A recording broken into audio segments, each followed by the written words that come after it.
मैं नयन पाटीदार और आप सभी का हमारे इस चैनल पर स्वागत है। दोस्तों, आज के इस वीडियो में हम बात करेंगे क्लास 9 की एक्सरसाइज 2.1 का क्वेश्चन 4। ये क्वेश्चन कह रहा है right the degree of each of following polynomial. तो दोस्तों, ये जो हमें पॉलिनोमियल दिए गए हैं, जैसा कि आप देख सकते हैं आपके सामने 4 पॉलिनोमियल दिख रहे होंगे, इनकी हमें डिग्री लिखनी है। ठीक है, अब डिग्री का मतलब क्या होता है ये मैंने आपको बहुत वीडियो में बताया है। पिछले के 2-3 वीडियो में हमने इसी टॉपिक पर डिस्कस किया है। तो अगर आपने मेरी वीडियो नहीं देखी है इंट्रोडक्शन टू पॉलिनोमियल की, तो आप डिस्क्रिप्शन में मैंने लिंक दी है, आप उसे क्लिक करके वहां से देख सकते हो, या फिर आई कार्ड पे क्लिक करके यहाँ से भी देख सकते हो। बात आती है दोस्तों हमारे डिग्री की।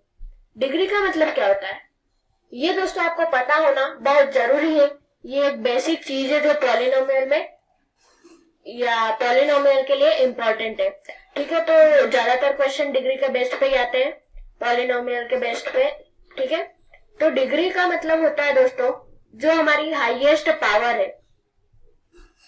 ठीक है, हाईएस्ट पावर यानी जो हम पावर लगाते हैं, जैसे x⁻10 या कुछ ये कुछ इस तरीके से, या आप ठीक है दोस्तों, समझ में आपको डिग्री के बारे में। ठीक है, एक और बार मैं बता देता हूँ, डिग्री यानी हाईएस्ट पावर। कुल मिला के आपको डिग्री के बारे में ये याद रखना है कि वो हाईएस्ट पावर होती है। यानी कि जैसे हमें एक 3 टर्म दे रखे हैं आपके सामने, 1, 2, 3 टर्म दिख रहे होंगे। अब पहले मैं टर्म के बारे में आपको डिफाइन कर देता हूँ। तो टर्म दोस्तों हमारा जो होता है वो 2 पार्ट से मिलकर बना होता है, 2 पार्ट। ठीक है, अब 2 पार्ट में दोस्तों पहला पार्ट जो उसका होता है वो नंबर पार्ट होता है, या फिर हम उसे कोएफिशिएंट भी कह सकते हैं। ठीक है, अब सेकंड पार्ट जो हमारा होता है वो हमारा होता है वेरिएबल का। अब वेरिएबल का मतलब दोस्तों जो हमारे अल्फाबेट होते हैं ए से लेकर जेड तक, उसको हम वेरिएबल कहते हैं, और 1 से लेकर इन्फिनिटी तक जो हमारी नंबर डिजिट होती है उसे हम कोएफिशिएंट कहते हैं। उसमें भी दोस्तों कोएफिशिएंट में हम सिर्फ होल नंबर ले सकते हैं। ठीक है, अब हम उसमें नेचुरल नंबर या 1.5 है, 2.5 कुछ इस तरीके के जो हमारे नंबर्स हैं उसको हम कोएफिशिएंट में नहीं मान सकते। ठीक है, तो हाईएस्ट डिग्री, अब ये समझ में आ गया आपको। अब हाईएस्ट डिग्री यानी ये जो हमारे 3 आपको टर्म दिख रहे हैं। ठीक है, अब यहाँ पर हमारे वेरिएबल की पावर 3 दे रखी है। ठीक है, या मान लो यहाँ पर हमें 1 टर्म दिया होता है और यहाँ हम x⁻10 लिख देते हैं। ठीक है, तो इसकी पावर हमारी हो जाएगी दोस्तों 10, क्योंकि इसकी हाईएस्ट पावर है। अब जैसे प्लस में y⁻20 हुआ। ठीक है, तो अब हाईएस्ट पावर हमारी x⁻10 नहीं होगी, हमारी हाईएस्ट पावर होगी y⁻20, क्योंकि दोस्तों मैं आपको इतना तो आता ही होगा कि 10 20 से बड़ा होता है। ठीक है, और जब जो चीज बड़ी होती है या जो पावर डिजिट बड़ी होती है उसे हम डिग्री कह सकते हैं, पॉलिनोमियल बेस्ड डिग्री। ठीक है, या फिर डिग्री बेस्ड पॉलिनोमियल उसे हम कह सकते हैं। अब दोस्तों आते हैं हमारे क्वेश्चन की तरफ। ये तो आपको मैंने क्लियर कर दिया, कोएफिशिएंट क्या होता है, वेरिएबल क्या होता है, डिग्री क्या होता है, टर्म क्या होता है। आते हैं हमारे क्वेश्चन की तरफ जो हमें उसने कहा है करने के लिए। ठीक है, वो कह रहा है right the degree of each of the following polynomial, यानी हमें जो पॉलिनोमियल दिए गए हैं 4, उसकी हमें डिग्री बतानी है, यानी कि हाईएस्ट पावर बतानी है।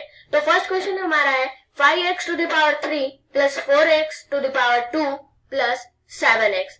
ठीक है, तो अब इसमें आपको ये एक और बात बता दूं, जहां पर कोई पावर नहीं होती है, नंबर पार्ट होता है यानी 7 नंबर पार्ट है, और x होता है यानी ये वेरिएबल है। ठीक है, अगर दोनों चीज होती है और उसकी पावर नहीं होती है तो हम यहाँ पर पावर 1 लगा सकते हैं। ठीक है, यहाँ पर हमने पावर 1 लगा दी। अब आप देख सकते हो 1 है यहाँ पर पावर 4x⁻2 है, और यहाँ पर 5x⁻3 है। अब आप ये तो देख सकते हो 1 2 3 हो गया, यानी अब इनमें से बड़ा कौन सा है, इनमें से बड़ा है 5x⁻3, क्योंकि उसकी पावर बड़ी है। ठीक है, आप दोस्तों ये नंबर पार्ट मत देख लेना। अब अगर आपके दिमाग में कोई स्टूडेंट होंगे जिनके दिमाग में ये क्वेश्चन आ रहा होगा कि ये 5 है, ये 4 है और ये 7 है, तो ये बड़ा क्यों नहीं है?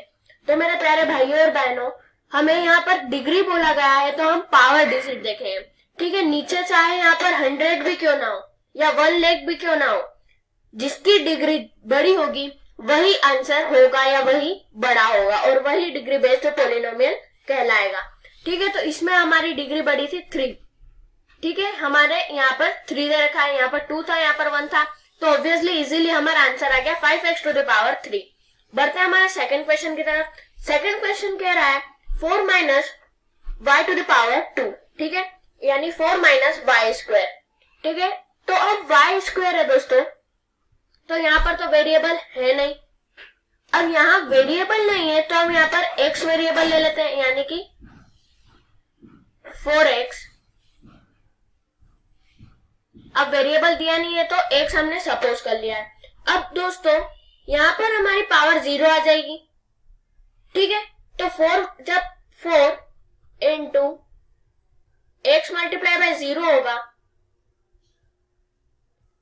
तो 4 इंटू क्या आ जाएगा, 1 आ जाएगा, ठीक है। क्योंकि जब हमारी x की पावर 0 होती है तो ये पावर के लॉ के मुताबिक हमें 1 लिखना होता है, ठीक है। जब हमारी पावर 0 होती है तो हमने यहाँ पर 1 लिखा। अब 1 लिखा तो 4 मल्टीप्लाई बाय 1 करेंगे तो हमारा आंसर 4 ही आएगा, ठीक है। तो यानी कि जो हमने सपोज करा था वो हमारा सही है। आप कोई सा भी अल्फाबेट ले सकते हो, एक से जरूरी नहीं है। मैंने यहाँ पर एक से लिया है, लेकिन एक बात की आपको ध्यान रखनी है, उसकी पावर 0 ही होनी चाहिए।